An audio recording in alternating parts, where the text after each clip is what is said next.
look at that, right? There you go. Jeff, we were going to start because I knew you had a commitment. So welcome. So I will call the Capital Improvement and Planning Committee meeting to order. It is January 3rd, 2024. Happy New Year to all. And it's 7:45 p.m. First order of business are the meeting minutes from November 27th of 23. So Tony had circulated those. Yeah, so Jason, let me just make a comment here. So as Sure. you noticed, I have created very brief minutes. And so that's my opinion of what's necessary for a recorded meeting, that we capture attendees, actions, and decisions. And so that's what I captured. If much more than that is required, I think maybe we ought to have an offline conversation about meeting minute protocol. I would say the only potential addition, I know you said you had some issues accessing the list of supporting documentation. Yeah. I've been around a lot of committees and seen basically transcripts, which is not what you're supposed to do, and then seen closer to what you're suggesting. The only thing I think, in fairness to the department heads that had spent time with us that night, we should just list out or call out, and I can pull it from the attachment. I'm happy to do it. Just the items we discussed under each of their requests, not what Tony said about it, what I said about it, or what Jeff said about it, but just those were the items that were discussed, just so that there is a record that those were discussed.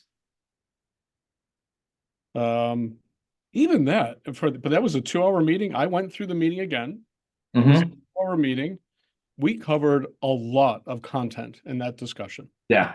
Well, so then I think the way to accomplish it is see list of see the exhibit in So this. I'm very happy, as I said, I'm very happy to add the Okay. supporting documents. Okay. So did anyone have any other comments other than that on those meeting minutes? Okay. Um, December 18th, Joe had circulated as well. I didn't have any comments. Did anyone have any on those? I shared those with Joe. Yes.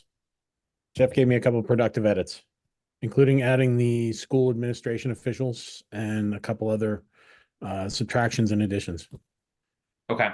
So those were on attendees. Were there anything substantive? I can tell you what they were. Yeah, we should just so we vote that version. We eliminated one exhibit, which was a duplication of the minutes. And there was an edit that was made in the second paragraph of the third. Was it the It was just wording on one and then just indicating which members of the school department were there in the meeting. That was it. Okay. It was in the second paragraph under number 4, last sentence. I changed it. He was interested in having the language change. I changed it to read, in discussion of the motion, it was clarified free cash would be recommended as the funding source to complete the remediation recommendations, and the addition of window air conditioners at the Finn school was how I changed it to read. Does that work okay? Excellent. Yeah. Okay. Any other comments?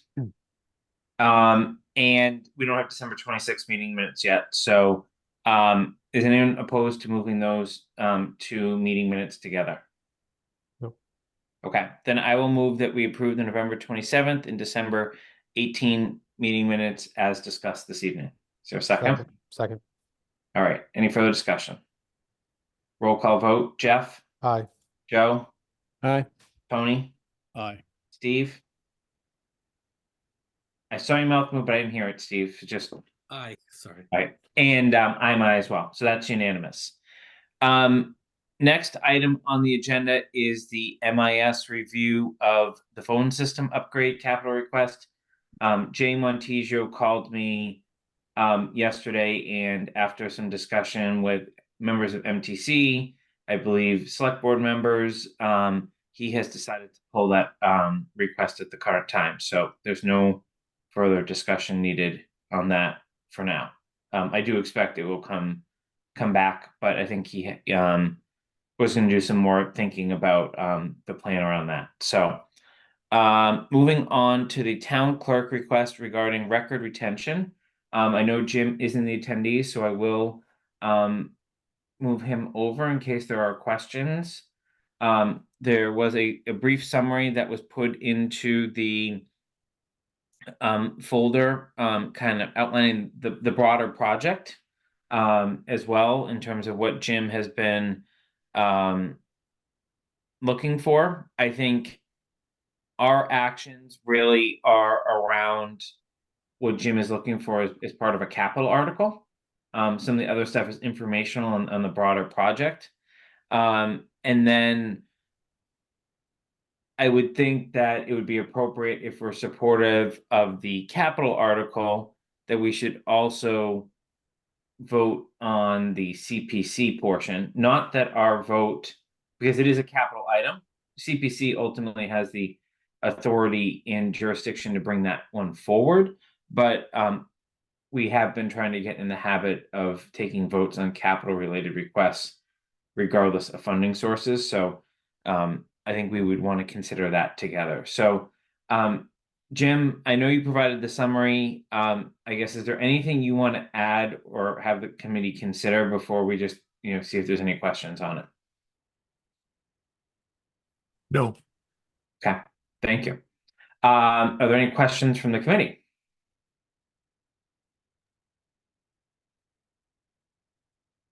Go ahead, Joe. So related to the listed cost, the CPC request revised underneath it, is that money included in the total above, or is that an additional?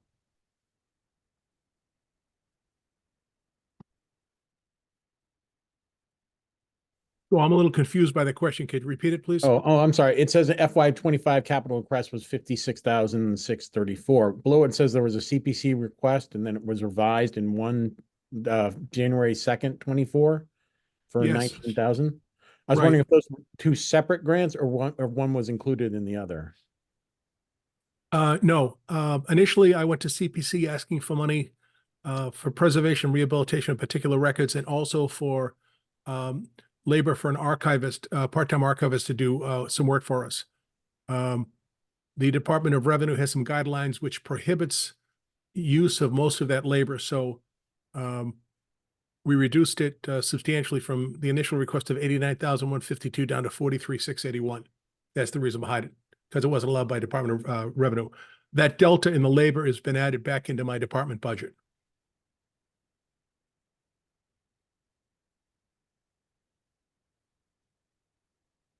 Does that answer your question, Joe? Yes, more or less. Yep. Steve, I saw your hand up.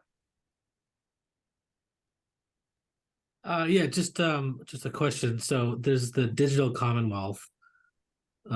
Is that like a third tier, or is it? I'm just trying to read it. So there's the capital request to do the 10,297 pages. And then it looks like the revised one was 366, but the Digital Commonwealth, you can do up to 55,000 pages.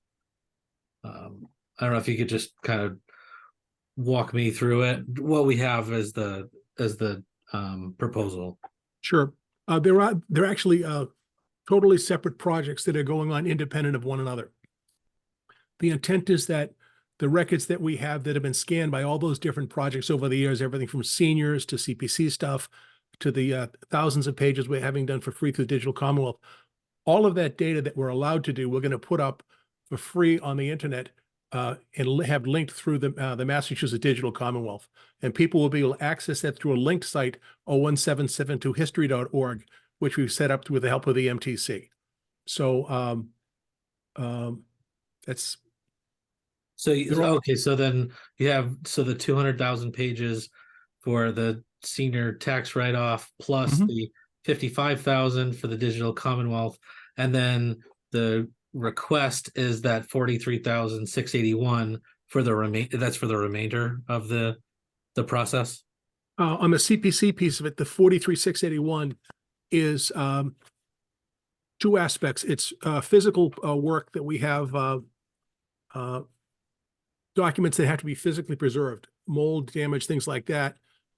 That's roughly 20,000, and the other 21,200 is for 6 hours a week for the archivist for the next 2 years, plus $2,100 in actual archiving supplies. So it's roughly 50-50 between preservation of the items, and of that $20,000 that's going up to the New England Document Conservation Center. Roughly $10,000 of that is related to scanning. 10%, I should say, but $2,000 of that. Okay. So the CPC is kind of an odd thing. I personally disagree, but I disagree with a lot of things in life. But the Department of Revenue says that unless you're physically going to spend money, unless you're going to spend money to physically protect a document, you can't spend any money to protect the data, which I think is the height of lunacy. But there you go. So that's why the CPC piece, the 43,681, is exclusively related to work that's related to the physical aspects of the documents. The 56 and change, I'm coming for the capital article, are documents that because of their condition, we can't justify spending money to have them preserved. They don't need the extra work. But those, because of the odd size that they are, we can't scan them in-house. We've actually burned out a couple of scanners with all the stuff that we've done over the years. But the scanners that we need to use for this, because of how they're bound, they have to go to a really specialty scanner. It almost is like a scale that balances up and down as you move the pages across, so you get a flat item. It's a very specialized process.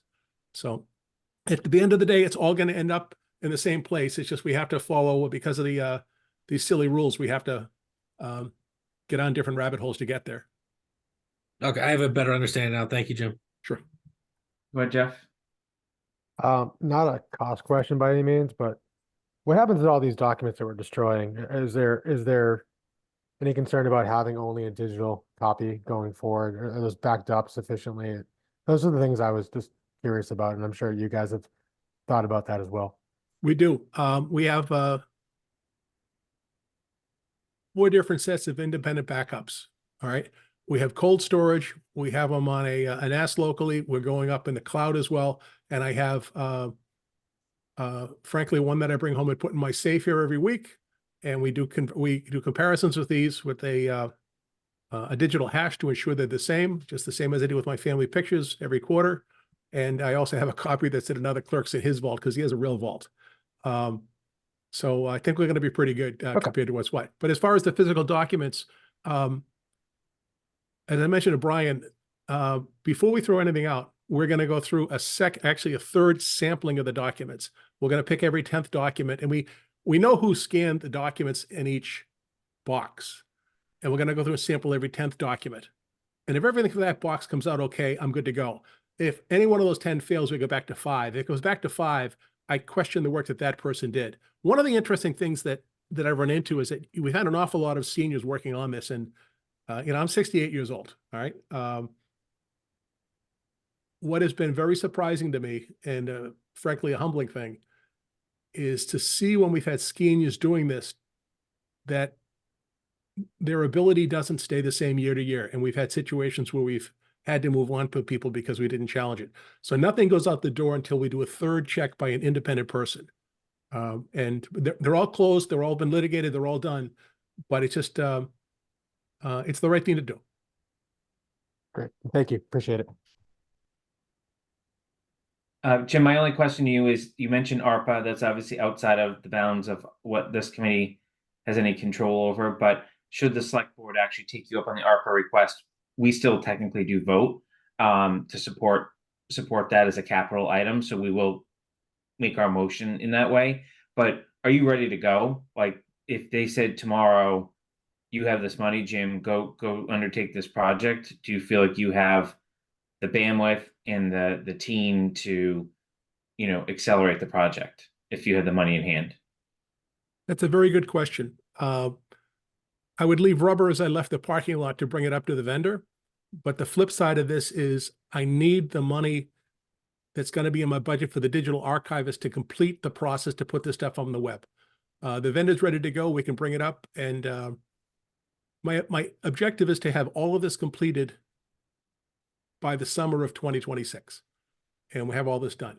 But we're good to go. It's the boxes are ready. We could go out the door tomorrow. So I guess my caution, I see that there are 2 select board members in the audience, is the funding rules around ARPA and when you have to spend the money by. they should, and Mark obviously and Brian have been advising select board on that too. I just think someone needs to consider that based on whatever Jim's timeline is and whatever ARPA's timeline is, and whether they actually align with each other. With that, are there any other questions on the concept itself before I try to make a motion?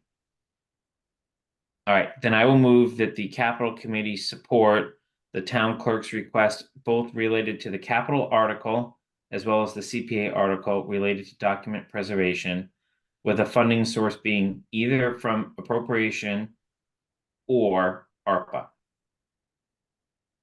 there a second? Second. The discussion. All right, roll call vote. Jeff, Aye. Joe, Aye. Tony, Aye. Steve, Aye. and I'm I as well. So that's unanimous, Jim. Thank you. If any of you guys have not been to the basement and you'd like to tour, stop by any day and it'll be an adventure. Bring a helmet. Exactly. All right. Good night, guys. Good All right, night. have a good one. Thanks, Thank Jim. you. Bye. Next is recreation's request on the field maintenance article. Tim has a conflict because of pulling double duty in the recreation department these days. So, but I know, Joe, you had had some questions and he didn't say that you two had spoken. So I don't know if you want to, I guess, update the committee on where you're at, so we can decide how we want to proceed on this. Yeah, I can't speak for him, so anything I would say would obviously be hearsay, but I did take some notes from that meeting that I felt were very poignant to the issue. The issue is that, I mean, the problem is that this is an area that's sort of handled by DPW and rec. And I know he talked to Brian and Mark about maybe how to do this. And, you know, whether it's a line item in the budget or this, I would be absolutely willing to fund it. It's really about all the excess stuff, fertilizer, any problem with the courts, sealing cracks. It's basically all maintenance money. And so it makes sense to upkeep our assets, including the playgrounds, which might get some love from the money as well. The only thing that there are two things that sort of stuck out. One is that the fees that they collect would not be going to this. That really goes into a general fund. So this is really us adding money to make everything work. The fees don't cover everything. And maybe that's something that rec could revisit with the select board and the DPW at some point, and maybe make it more like the ambulance fund where they collect the fees and they build up in there that pay for the bills every year, which might be a nice way to go about it. But until then, it seems like it's going to be a difficult financial situation if it's not separately allocated because it's handled by multiple departments. And I appreciate that. And so I understand why it was proposed this way. So I left talking with him in full support of doing either something. And if this is what the committee decides to go with, I'm all behind it. Other comments? Listen, Good, Jeff. I did like your idea last week, I think it was, on maybe giving this a shot for a year, kind of motioning on the 1 year type trial, and then seeing how it goes. And based on Joe's comments now, I think I'd be even more supportive of that approach. And I did float that idea back by Tim when I gave him an update, and there wasn't any pushback on that concept. The other thing I think I'd put in there is this does not in any way contribute to equipment too, which is also still lugged in the DPW department budget, including like the aerator. So Yeah. as I said before, I mean, if we really wanted to break this out to be really funded in the future, we probably would need something like the ambulance fund that would then collect fees, and we'd add money to it that would cover things like equipment that would adequately allocate the cost to a specific item of the entire, sort of field maintenance system. Yeah. And that's a philosophical debate that we're never going to solve tonight. Because one could also argue that you should have none of these special, because the ambulance fund is not an enterprise fund, just to be clear, Yes. right? Like, The water fund is, right? The water fund has to be self-sustaining. The ambulance fund is not. We pay a lot of firefighters and paramedics out of the operating budget, right? And it just helps to ease the capital, right? Usually for police and fire, but I do think that's something we could work on and probably require advisory as well to think about whether that's, how we're going forward with this. And I know some of the members in the past that also are on the select board now too, there's been discussions around, do we need all these funds, right? Or should every department head just have to come and show what they need to run their department, and also realize that there's cross-pollination of multiple departments in a lot of ways. And, this is just one aspect it takes to run the town, but we're generating fees off of it too. It's just a matter of where they go. So, And I think that's well put. And it would get complicated because the schools will also end up being involved because they use the fields. So exactly. yeah, no, I understand it's complicated. And but yes, we do have to, I think taking this and making it at least a separate line item or this fund makes a lot of sense. Okay. So let me try a motion, see where we're at. So I'll move that capital support the creation of a recreation fund in funding of $25,000 to it in the first year to be operated in a similar manner as the facilities maintenance fund, with the understanding that this would be revisited for future funding each year, and with a request that the town administrator or some other designee outside of recreation be an approving authority on the expenses during the first year trial run. There's a second to that. Second. And that's just mirroring exactly what John Parent already has on the facility side. Mark has to approve, right? And Mark, you can decide when you all come up with the language for the warrant, whether it's you or someone else, but just someone that doesn't think and breathe recreation every day, just as an independent checkpoint is the intent of that. No, I think that makes sense. Like I said, it's worked well with the facilities maintenance fund, so I don't see why it wouldn't work well here. Would we have to recast the motion to amend it to say around 25? Well, Because I don't know. What I said, 25. because what I said to Tim was, and I also said, let's be pretty sure about the number you're going to float and make sure that it'll cover what you wanted to cover. And he said he was going to go back through the numbers. So I just want to give him, if at all, I want to give him a little leeway on the vote so we're not stuck right at 25 if 26 or 27 are where we need to be. I mean, usually with a maintenance fund, you do a round number, right? Because Okay. you don't have a budget, right, of how you're going to spend it. That's the whole. So, but what I will say, Joe, right, is 25 is what was requested. We need to act on what the original request was. If Tim and the Recreation Commission between now and the printing of the warrant decide they need a different number, we do this every year. We have some ups, some downs that we can net, as the budget process proceeds. But Okay. obviously, I think this gives them direction of where we're at. Is there any further discussion? All right, let's do a roll call vote. Jeff, Aye. Joe, Aye. Tony, Aye. Steve, Aye. and I am I as well. So that is unanimous. All right, let's move on to DPW. Bill is here.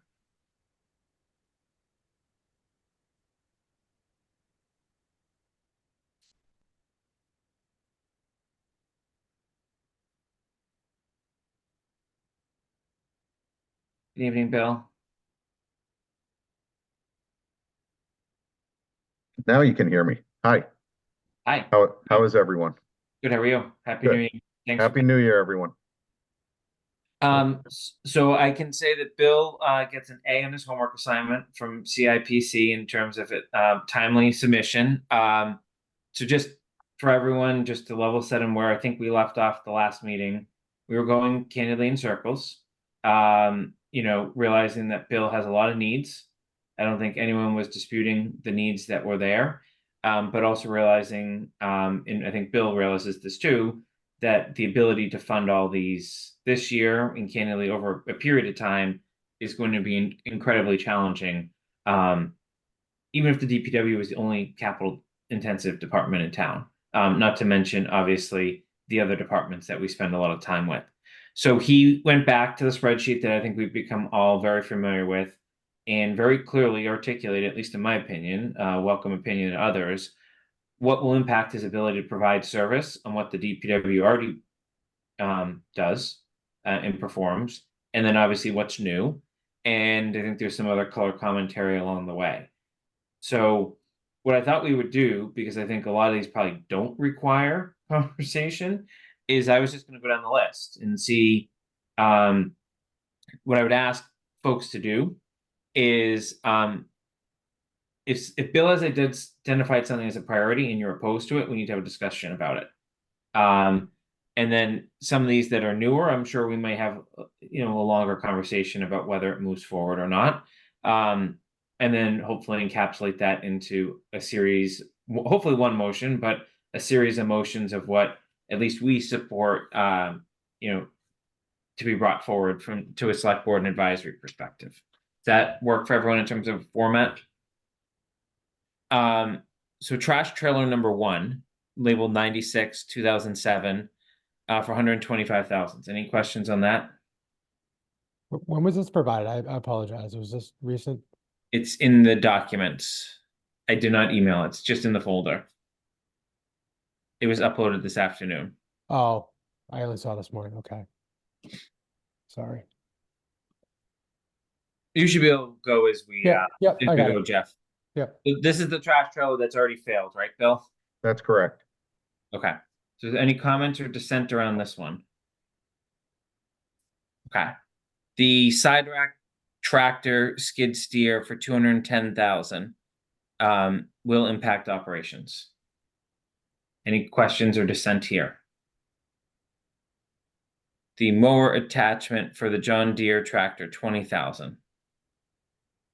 Questions or dissent? Just a side note, Jason, Yep. that's split between water and highway. See that? That's 18,550 down Correct. below. Correct. Okay. Versus the sidewalk tractor clearly is only highway. And Correct. nothing water. Okay. Okay, so that's obviously a larger amount, but split between two sources. Any questions on that? All right. Let's talk about the asphalt hot box trailer and the double drum roller, which both of these are highway and water. So this is clearly delineated as a new service. In our prior meeting, we were provided with a cost benefit analysis on these particular 2 items. So I guess where does the committee stand and or what are your questions for Bill?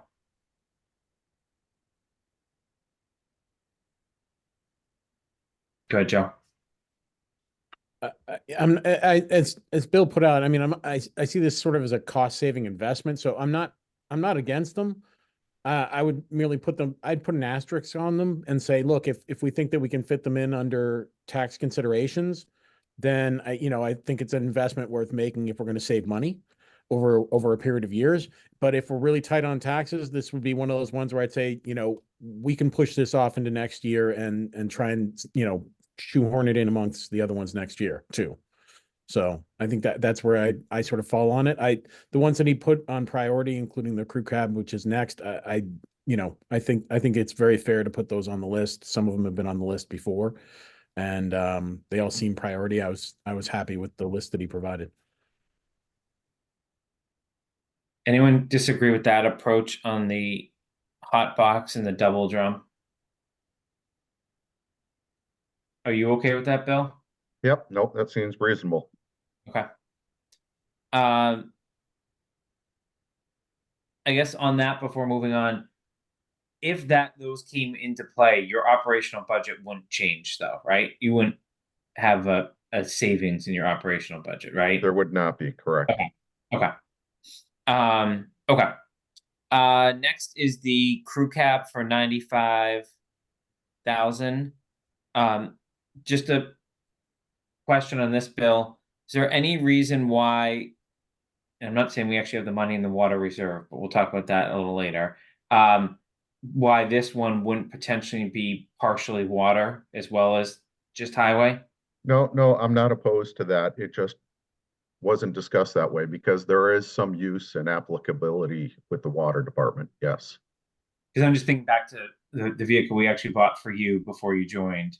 I think yes, it was split last year, and I would yes, imagine. I mean, this is for your number two, right? This person correct, basically correct. mirrors a lot of your job on a day-to-day basis and certain things, right? That's correct. Okay.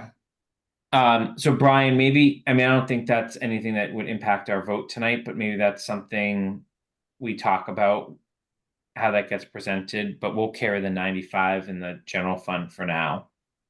Just for reference, I'd say it's probably a third. If you were to split it, I'd say a third goes to water. Okay. Hydraulic aerator is next. That's a new item. Thoughts, comments from the committee, or is it similar to Joe's proposal from the drum roller and hot box? Go ahead, Steve. Have we used aerators on different parts of fields before? We have, my understanding is the equipment we have now is not capable of really doing the job we need it to do. So this would actually have the capability of doing what we currently intend to do with the aerator we have. Thank you.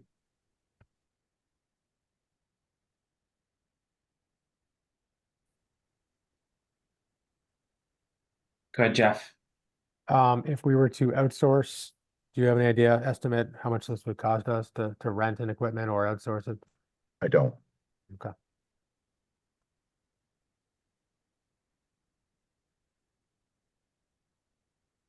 Go ahead, Joe. Outside of public safety, this might also be one for a good one for pilot because it's a specific amount and it's not a horribly large amount.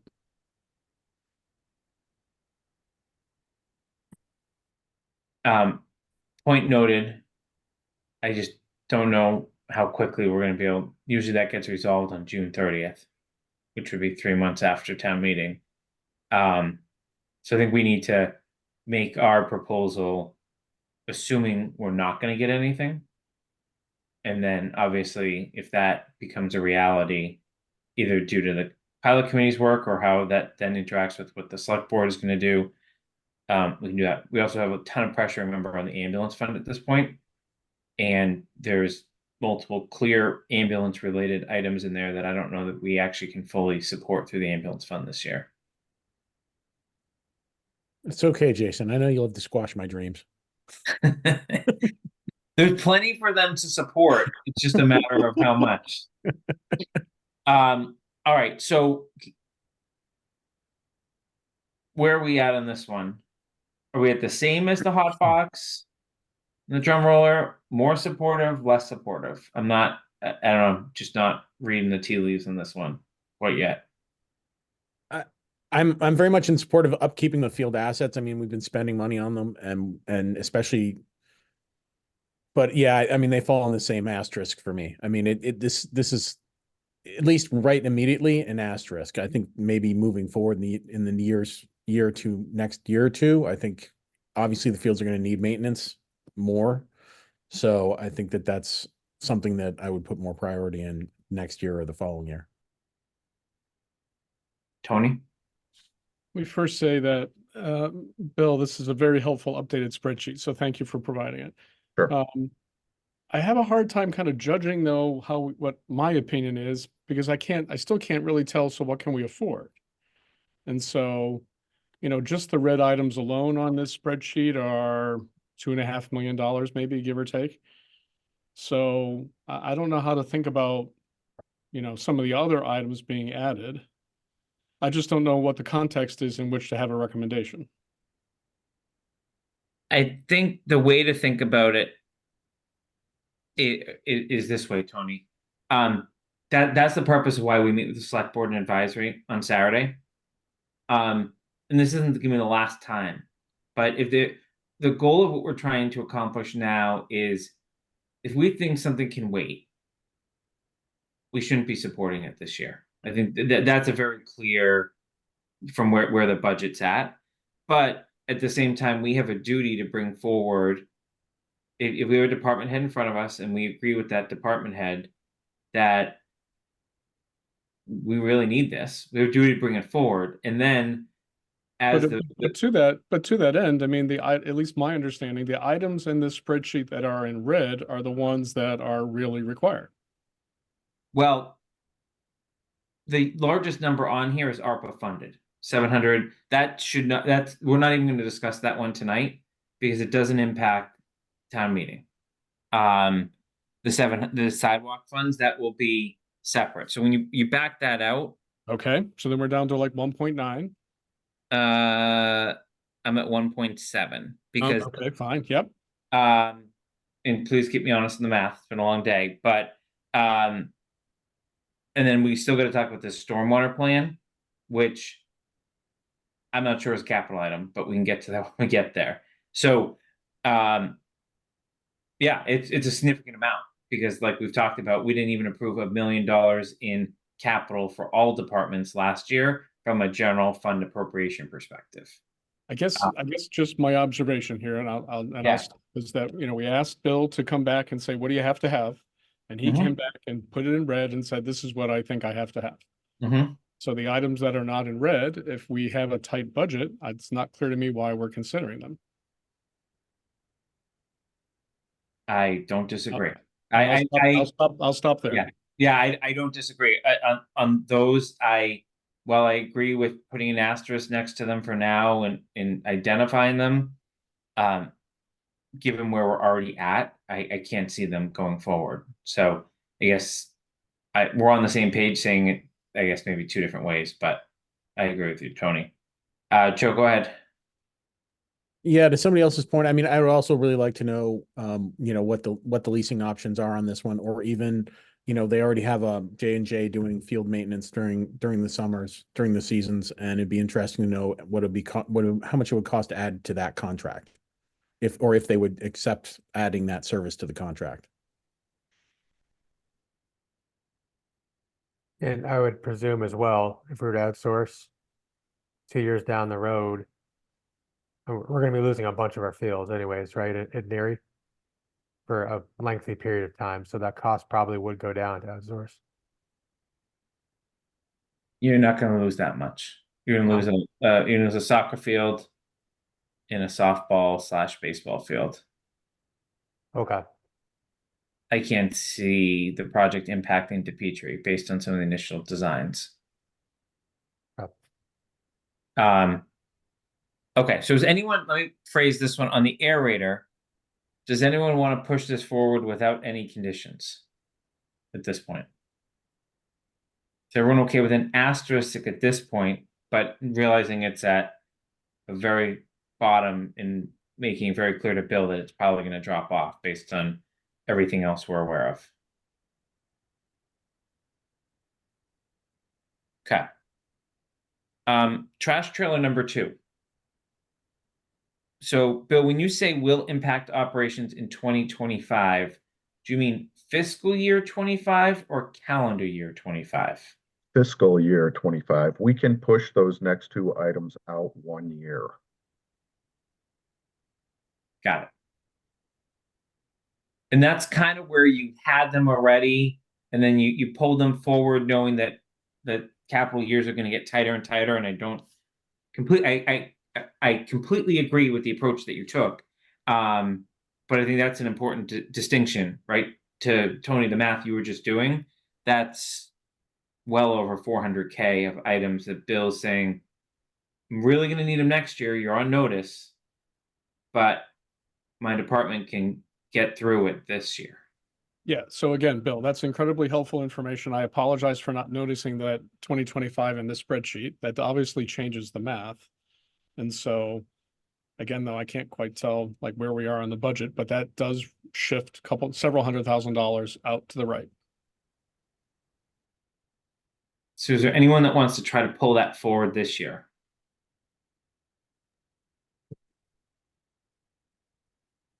Go ahead, Joe.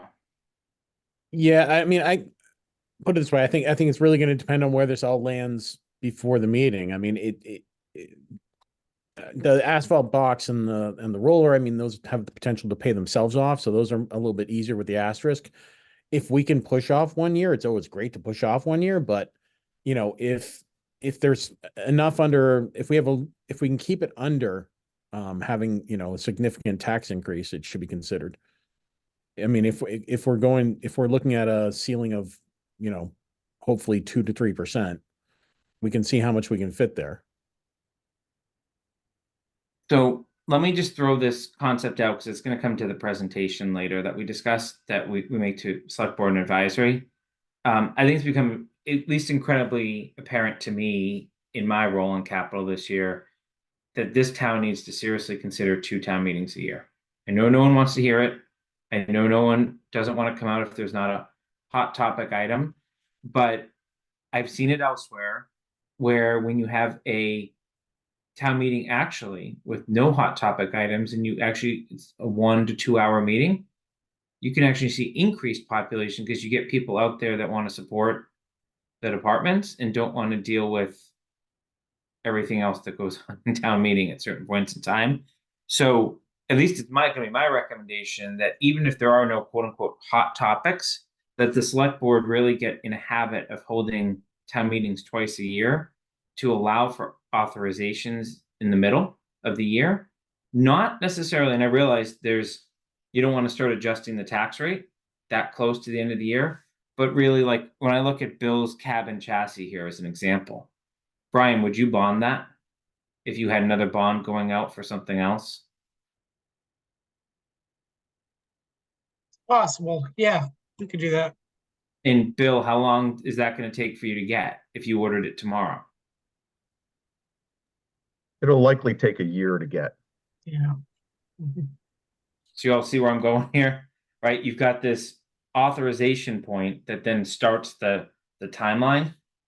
So if you know that you're going to have 2 cracks at it each year, and you know you don't want to impact the budget in November, you can start authorizing some of these things in November, knowing it'll impact your budget the following year, especially for items that are bonded, or even in this case, for items that you know you're not going to have any possibility of taking delivery on and needing the cash for. We need to start thinking about things differently, especially related to vehicles. We've heard it from every department head that has vehicles this year, how challenging it's going to be and continues to be.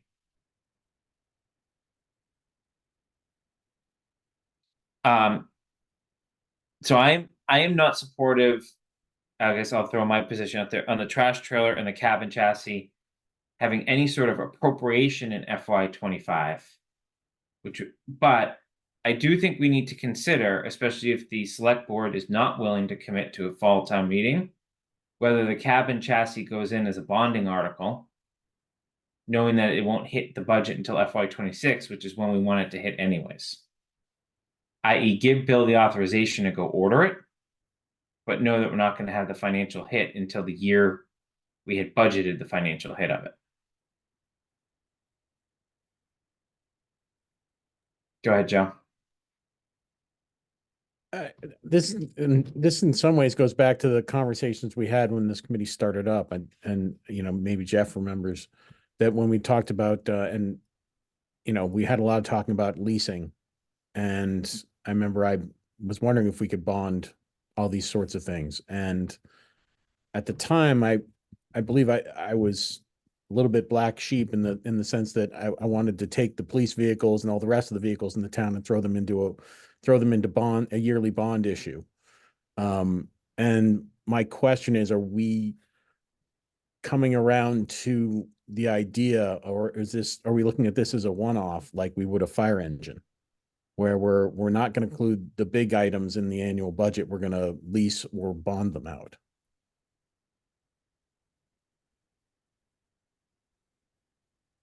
I'll let Brian tackle the leasing question because I know it's his favorite topic. No, I think we're most of the leases we're done with, but the bond issue is, of course, it's useful in the matter of fact that you can push off a year or two. It gives a little more flexibilities to the payments. So as far as that, it's kind of useful, but you got to realize interest rates have gone up too. So we're going to be paying a little more than, than we would have just appropriating it. It's, they're probably at between 4 and 5% interest rates now, where it used to, you could see the mortgage rates, they used to be 2%. So we're going to be paying a little bit more, but it may be worth it if we keep it a short schedule. Like, you could do a year or two bond. You don't have to do a 10-year bond. You could do a 5-year bond. So it just gives you flexibility. I think it's a little more work, a little more administrative work, but it's a tool. So a good option. And Brian, what's the but if we don't authorize it for bonding, it has to be appropriated next year, even if we know we're not going to pay the cash until the following year? Correct. Yes. Okay. Go ahead, Bill. You had your hand up. Yeah, I just don't know that we can actually place an order without the money being appropriated. So, that'd be a question for Mark. I'd be extremely uncomfortable taking an approach like that. That's not, yeah, all we're saying is we'd authorize you to purchase it through a bonding article is the concept. Okay, And knowing that the bond payment wouldn't actually be needed until at least a year from now, because you wouldn't need the cash sure. Yep. a year from now. Yep. Yeah, you'd have a contract and it would be authorized by the town accountant that it's, obligated by the vote of town meeting. So that kind of covers you. Go ahead, Jeff. Brian, when would you bond that if we were to say, let's take this approach? Because from everything I'm hearing, rates are going to drop 3 times this year, right? So rates are going to come down. Like, would you do it in June or would you do it? Well, typically the way it works is you do a temporary note.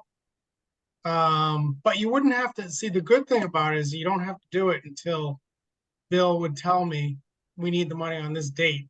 So it's pretty much a trigger that you get, that you're authorized to, okay, this money's here available. You have this line of credit basically, and you don't have to tap it until, Bill says to me, hey, I need it on this date. Then we tap it.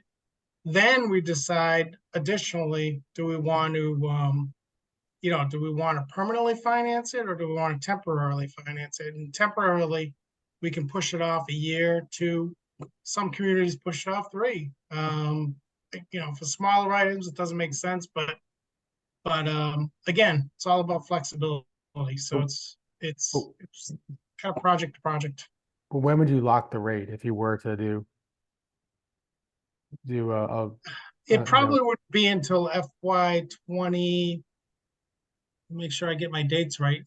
Probably wouldn't be till at the earliest FY20, probably 6, because it's more worth it to bundle things. So if there's other projects going on, it's worth it to bundle things. So I'd say FY26, and we'll see where the rates go and all that. Okay. Go ahead, Joe. If we're talking about doing the truck, could we wrap the other trailer into it too? And other equipment? Are you talking about the smaller items that we kind of asterisked earlier in the meeting? Well, those are even, you have another trailer on the list for next year. You could wrap the trailer and the truck together. The trash. You have to look at useful. I'm just proposing that if we do one, why not paying a couple? interest on items like that, but ultimately it's Brian's decision what he bonds and doesn't bond. Well, if it's a short-term bond, 1 to 3 years, the interest on that, no matter what the interest rate isn't going to be horrible. It's just a matter of how much we want to stick on there. You possibly could. You could, like you said, Joe, you could do a 1 year and it wouldn't be a ton of money because the short term the interest rates are a lot lower than the long term. So, I mean, you could, I sort of massage it. I look at it as massaging it, where you could push it off a year. That's what the flexibility is. But you got to be careful, because pushing it off a year means Still got to pay. the next year you got to pay it, and there's something else that's waiting. So it's Next kind of, next uglier. I'm just gonna be honest. Right, and that's without a school. yeah. It's so we need to be careful just not to make something look good this year. Like we just gotta prioritize some things, I think, here. So I guess, does anyone want to move forward with either of these this year?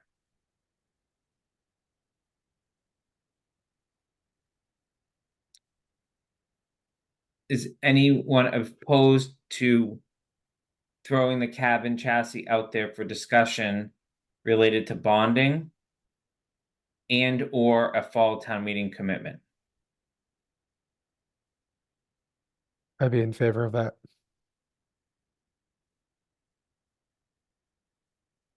Go, Joe.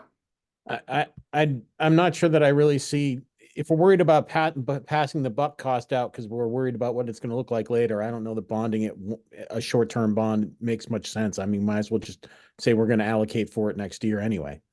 And just put it in the same position that we're putting the rest of the equipment in this year. I don't. Yeah, but we'd have to appropriate for it this year. We have it slotted for next year. So you're looking to take this approach so that it can be on, so that we can have it on the book so we can order it. Exactly. So Bill's only got otherwise 1 year Bill- left, right? Otherwise, Bill's looking at 2 years until he actually has the asset, if I'm doing my math correctly.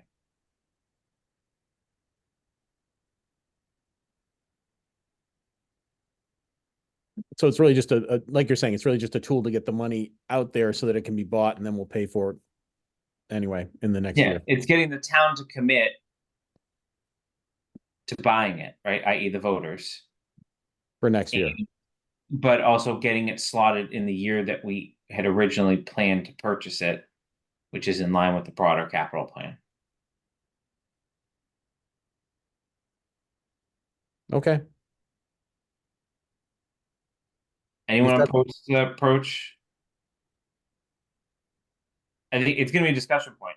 Advisory and select board have to weigh in on it.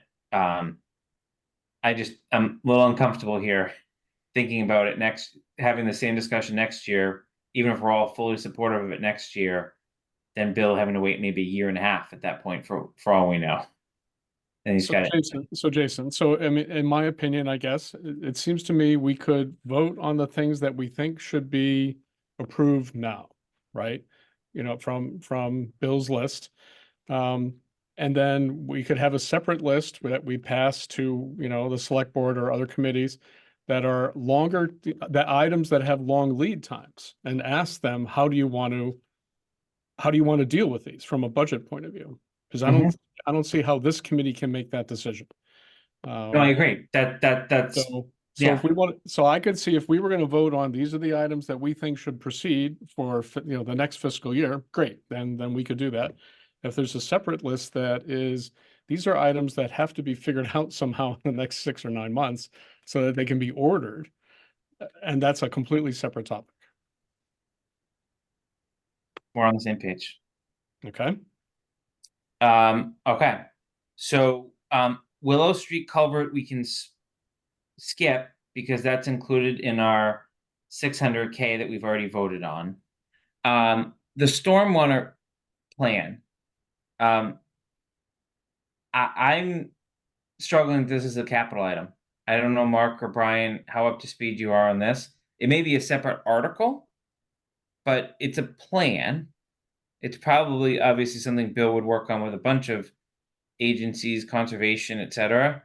I know it's greater than 10,000, and that's usually what people use to measure these things. But I'm not sure capital weighs in on this one.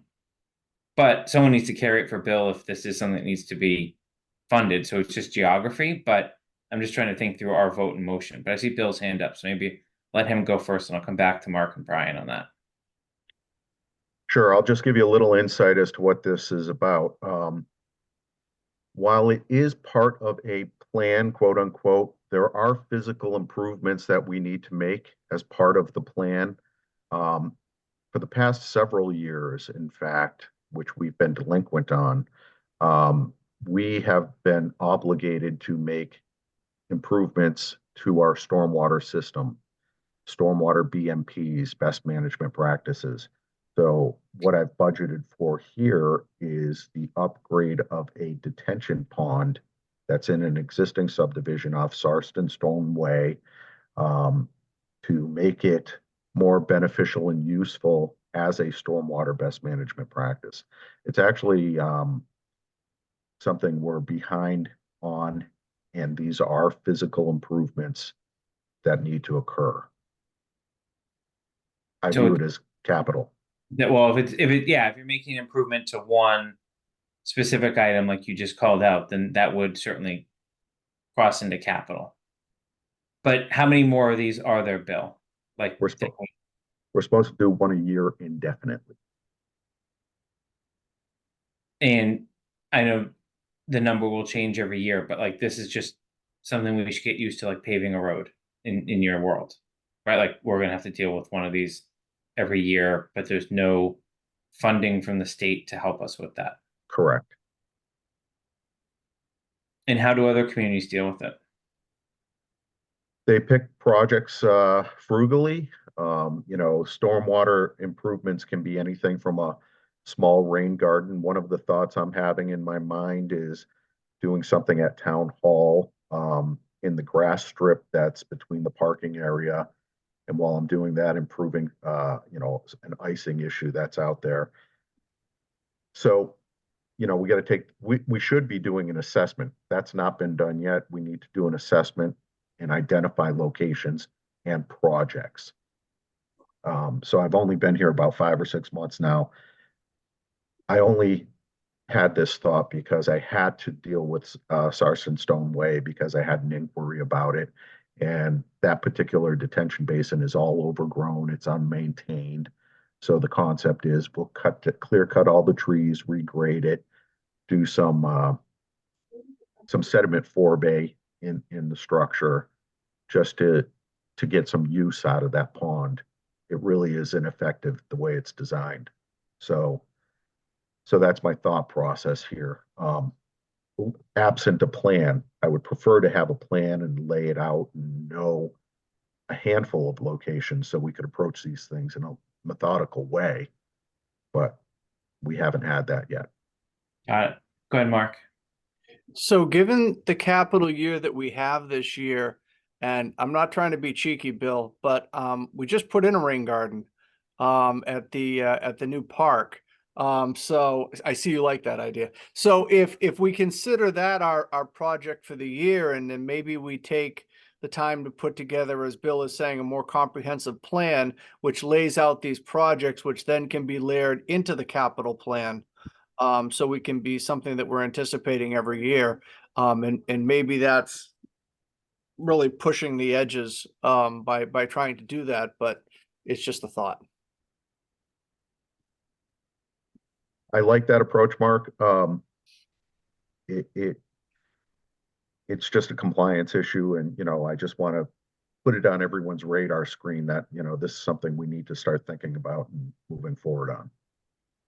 What have you Yeah, got? like I said, I'm not looking to cut corners. We're just getting off of, one double secret probation list. I don't need to put us on another one. So, again, just a thought of how we can try to move forward comprehensively. I mean, the one thing that capital has done a nice job of is trying to chart all of our capital so that it's something that we, can reasonably anticipate, with some minor variations here and there, but it's worked pretty well.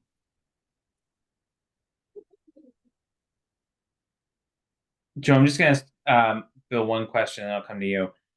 Bill, what if what if the town approved a lower number? What would you do with it? Just, I'm gonna throw a number, 100,000. Is that even anything you could do with that to start working on something? Or Yes. I mean, I would make use of that. There's certainly no shortage of need in town for this type of thing. I will have to work with our designer on identifying locations, and that could be easily used to roll into this. But I truly like Mark's approach on, we can check that box off with the park that's just been completed, and then focus on a plan which I'd be better prepared next year to deal with. Go ahead, Joe. Yeah, that sort of waded into where I was. I mean, I'd feel a lot more comfortable approving project by project than throwing money together for you to use randomly. Specific to when you're talking about Sarsen Stone, I was wondering what the impact upon the neighborhood would be in not doing it versus doing it, which you may not be able to answer. But in terms of we're gonna throw around these kinds of numbers, I think we definitely have to have a conversation about the impact of each project on the area where it is and why. I agree. I don't want to get into the weeds on this particular project. It was just a concept that I had. But I've been in touch with one of the landowners out there, and I think the impact of the existing residents would be minimal. There might be one party that has the pond on their property that might have the biggest impact. But they would see benefit after it, is what you're saying. As the residents, they may not see any impact. It's really a regional water quality issue is the benefit. They wouldn't notice anything happening differently. The people downstream might, they'd have less of an impact, but not the people in that neighborhood. Got it. All right, where are people at on this one?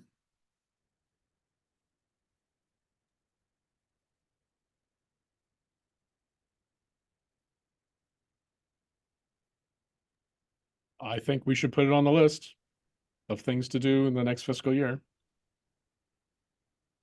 Let's be the list of things that are nice to have, but we couldn't quite make the cut, or It's- like the must do.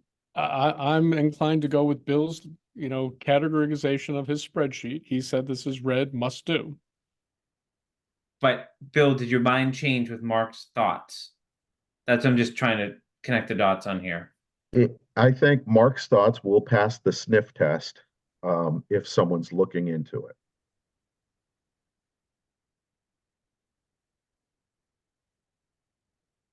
So you're saying we can take this off the list then, Bill? That's what I'm saying. For this year, we'll work on a plan, come up with a better recommendation next year. Okay. Okay. Who would pay for the plan? Is that in your operational budget? Yes, I have a engineering line which we use for the stormwater compliance issues. Yes. All right, so is anyone opposed to that path forward? We'll get a comprehensive plan. We know it's going to be a lot of money because it's going to be more than one development that will be on this list moving forward.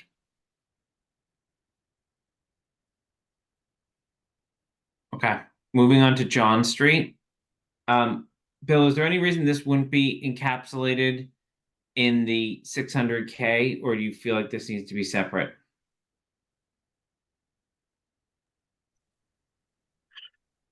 It could be, but that 600K is covering a lot of stuff next year.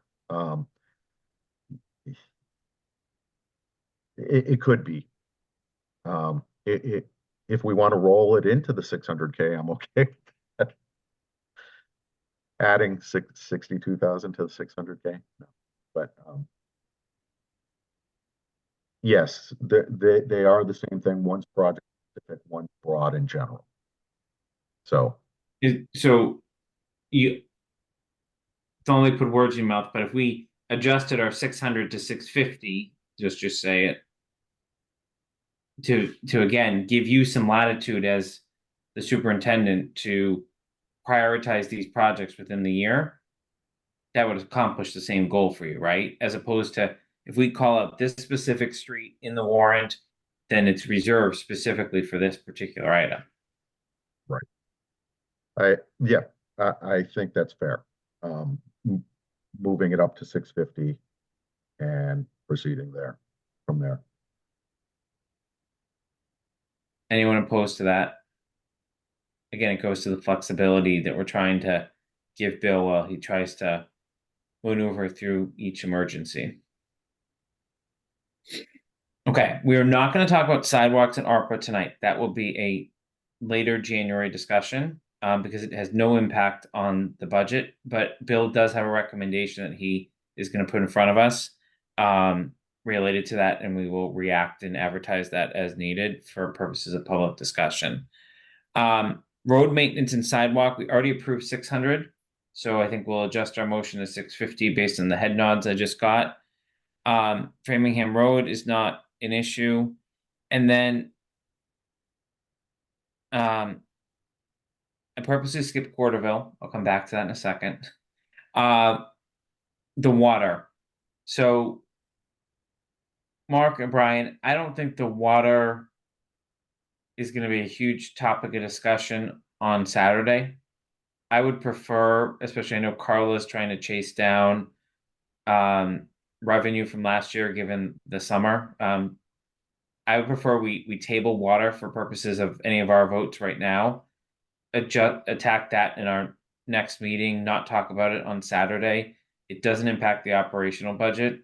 I know the water budget still goes to town meeting and still needs to balance, but I just think there's some homework there that needs to be done probably offline before, because it goes to the question Tony asks every meeting of what can we afford? That truly like needs to be a balanced budget, right? Like there's only a few things that go in there, right? We know the employee cost, right? So capital is the other piece of that. So you need to make sure anything we appropriate from there, we can actually pay from there. Right. I think, and we do have a water consultant that we do use. I know that Bill has contracted with them to come in and take their annual look at things.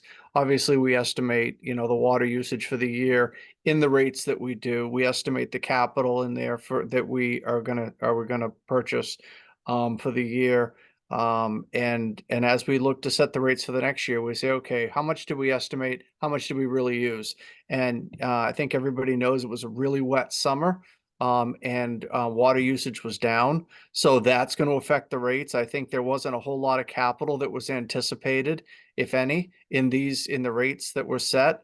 And Bill is now taking a look at that. So all of those things I think need to be factored in. So that's a really long way of saying, yes, Jason, we have some homework to do. Bill, you have your hand up. Yeah, I just want to clarify. So I'm looking to pull from my request the Middle Road water main upgrade. I need to drill down and find out a little more what Karen had intended with that. So I'm not there yet. And the loop at Fisher and Presidential, that number seems high. I think at this stage, I'm going to only need design and maybe perhaps survey and some appraisal work, and 600 seems high for that. So I think I'm going to go down on that number. Just to let you know where I'm headed. And that's probably a bonding project, Jason, so we're again looking at probably pushing that out probably a year, but it sounds like Bill's gonna have to let me know a little more detail on that. Yeah, I think if we can just bring the spreadsheet back, much like we do with the ambulance, right? Of, here's where revenues are trending, here's what we can afford. And then that'll help. And then obviously you got to tell us how long you would bond something like that loop for, and how it would factor in, because we want to make sure that the select board who ultimately sets the rates are eyes wide open, right? If we approve the project, but water rates are going to increase by X%, that's beyond anyone's expectations, then we need to level set on that. But then again, if that loop is required to make the system work, then that's, something we need to be able to talk to the taxpayers about, or I guess the people that pay the water bills.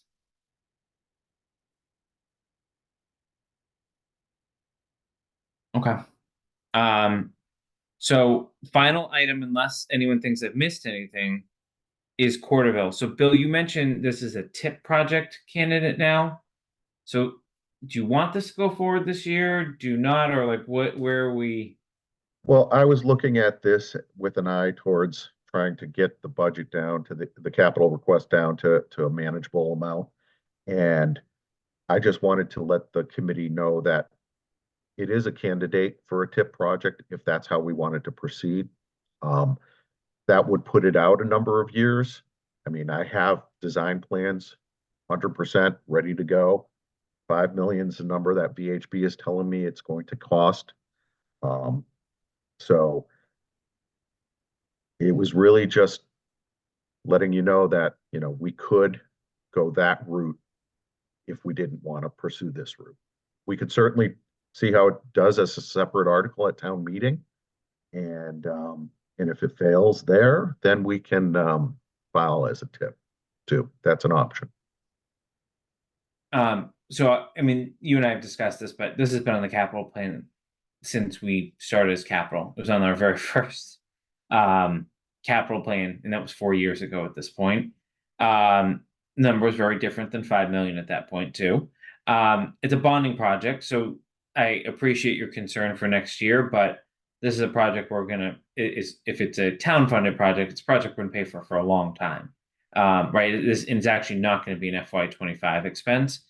I think that the broader issue here, well, cost always matters, is public perception of what are we doing to Corderville Road, right? And we heard this a little bit as capital last year when we met with Public Works Planning Board. A tip project would take out a significant amount of infrastructure, including trees, along Corderville versus a project that is town funded and maybe not even complete streets compliant, would not take out that amount, right? Which then impacts the neighborhood, et cetera. So to me, this is a political issue, first and foremost, that there has to be some sort of listening session now that you have design plans, someone to present present it to the neighborhood first, right? And that, it's very easy to get the word out these days and let them see, because I think that charts your direction, right? If there's vocal opposition to doing what a tip project would require,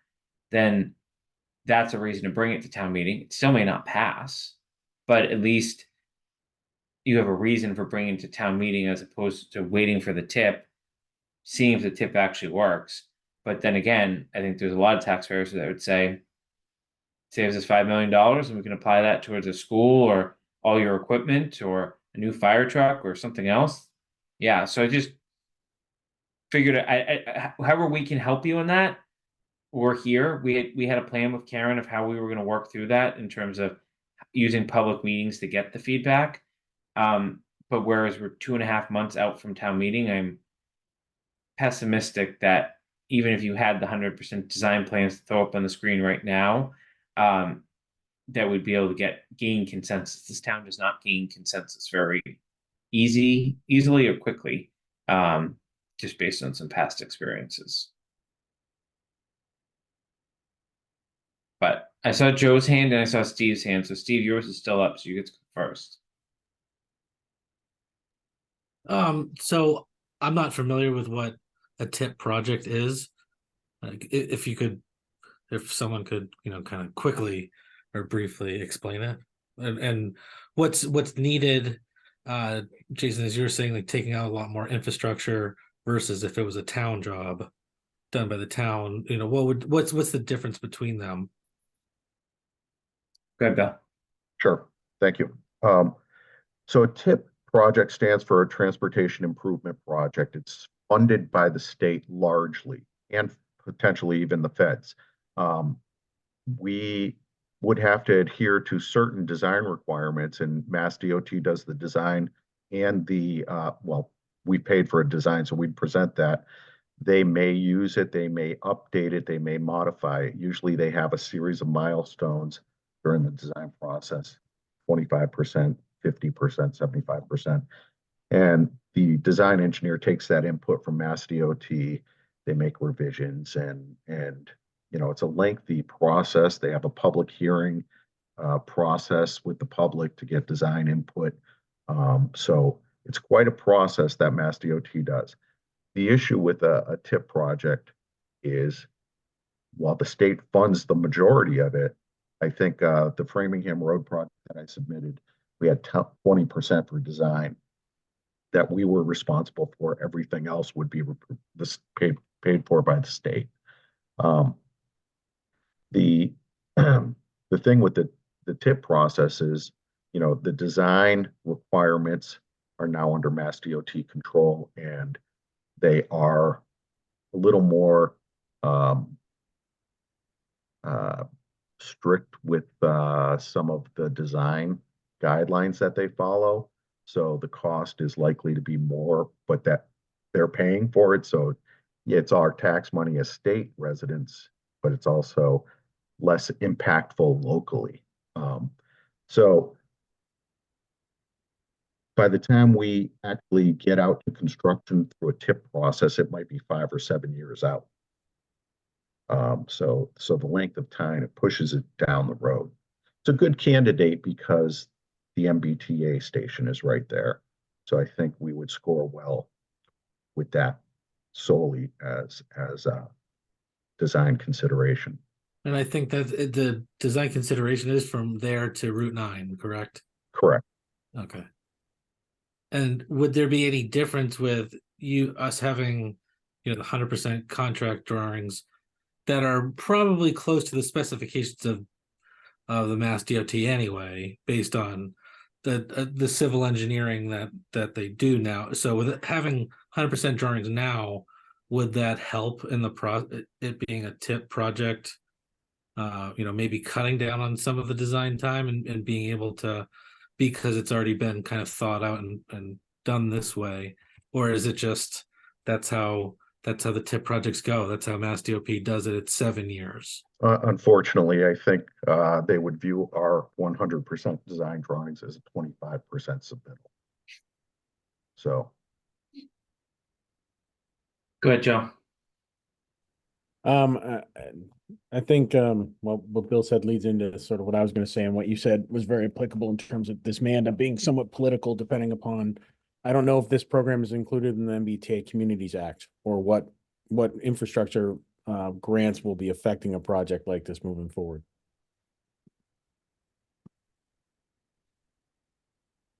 And it's just a question mark. I don't think there's an answer, right? No, I don't have an answer for that. Okay. So again, as you saw in the draft presentation, I was a topic of discussion with the select board, but I think we're going to need their help here too, just thinking about kind of the political aspects of some of this. So, I guess from a DPW perspective, to try to wrap this up for that piece, I heard support around trash trailer number 1, sidewalk tractor, mower attachment, crew cab for this year. And an adjustment of the road maintenance fund from 600 to 650 to deal with the John Street culvert. And then we were going to, I'll call it below the line, most of the other items that Bill had as a new service or as items that may need to be procured for purposes of FY26's budget, but procure them in calendar or FY25. Do I have that all right? All right, so I will move that capital support the trash trailer, sidewalk tractor, mower attachment, crew cab for FY25 capital appropriations. Is there a second? Second. Any further discussion? Roll call vote. Jeff? Aye.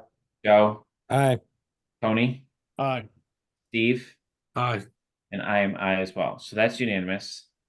Thanks, Bill. I'll be in touch on the next steps, but let's get through Saturday. I know you have operations after us, so appreciate your time tonight, and see you on Saturday. Happy to help, and I appreciate everybody's time, and because I know it's not an easy thing for you guys to do what you're doing, but thank you. Thank you. Thanks, Bill. Thanks. All right. Our last action item for this evening is the draft presentation itself. Those that have been on the committee for a few years will note that it is a very similar format to the format we've had in prior years. It just doesn't contain our votes yet because we hadn't voted until tonight, at least on a final number. So I didn't know if anyone had any questions or comments on the actual content itself, or verbiage. I did update it, in certain areas. And Brian and I will work on finalizing some of the charts that need to be finalized in here. Obviously, the operating budget for FY25 is a moving target, but Brian's based some of those numbers based on what the boards will be hearing on Saturday.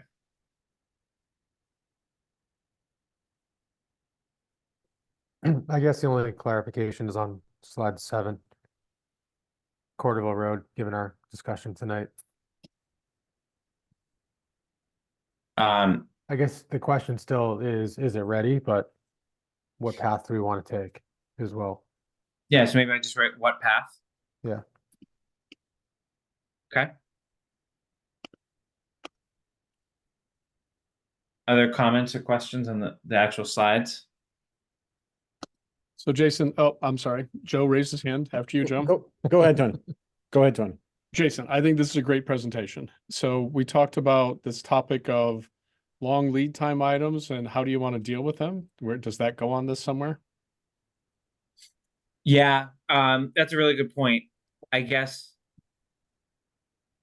I had under request a select board because I have bullet point 1, commit to a fall town meeting where capital can be considered on a regular basis, even if there are no hot topic items. But I like your idea of adding it here too. Hence why I had the open things here. So long lead time items, right? That's going to be the theme of the discussion.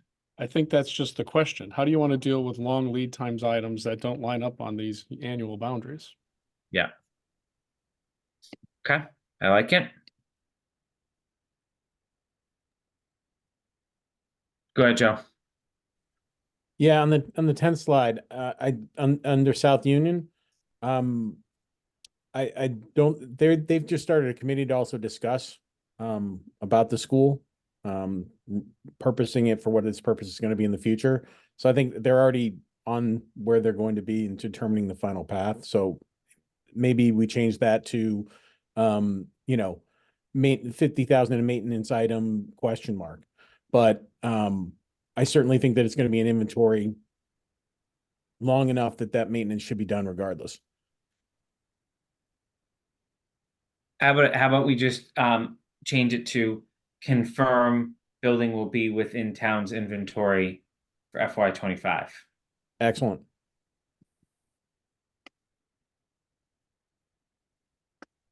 Okay.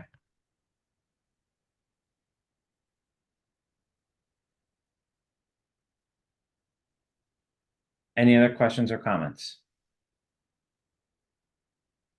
So can someone, I guess, how do I want to do this? I guess, can someone just make a motion to approve the presentation pending insertion of the final votes? I'll make that motion. Is there a second? Second. Any further discussion? All right, roll call vote. Jeff, Aye. Joe, Aye. Tony, Aye. Steve, Aye. and I am I as well. Okay. Is there any Jason? Yeah. Sorry, just one thing. So after you finalize that presentation, are you going to provide that as a kind of a preview to advisory and select board ahead of Saturday, or are you going to keep it close to the vest? I typically send it in advance, so just be a matter of timing. Yeah, that's fine. I know that you've got, some members of both, watching this evening, and I think it will help to move the discussion along, maybe move you even into the 45-minute realm, instead of the hour on Saturday. You just jinxed it. All right. Is there any public comment? I am seeing none. So as a reminder, we do have our presentation to select board in advisory Saturday morning, 9 a.m. Brian has told me it would be no longer than an hour. Public safety facility. Public safety facility. It's live.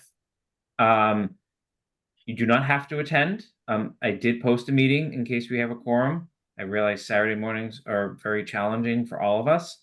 So the more the merrier, but obviously I completely understand if I'm sitting there alone as well.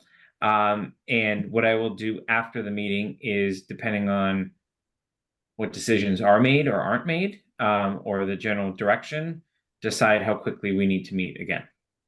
That works for everyone. Mhm. All right. Any other business tonight? All right. I will make a motion to adjourn. Is there a second? Second. Any further discussion?